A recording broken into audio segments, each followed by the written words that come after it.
Людмила. Ну что, Катя сказала.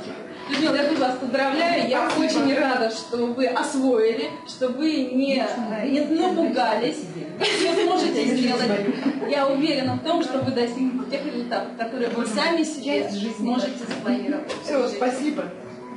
Знаю свое состояние, когда я сюда пришла, и нынешнее, конечно, ну, я вам написала, для чего я сюда пришла, и, в общем-то, это получила. Я при трудоустройстве обрела уверенность. Я реально могла заявлять о себе, когда я искала вакансию, как-то у меня не было страха.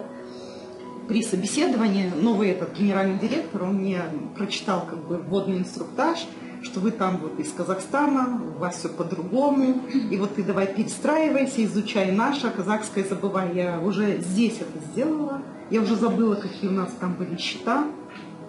Вот.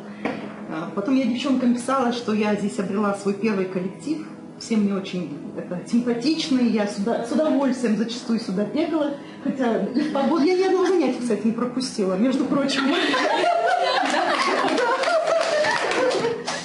Я очень рада, что я сюда пришла, ни минуты, ни секунды не жалею, я все время говорю, правильно сделала. В общем, как-то так, спасибо за все.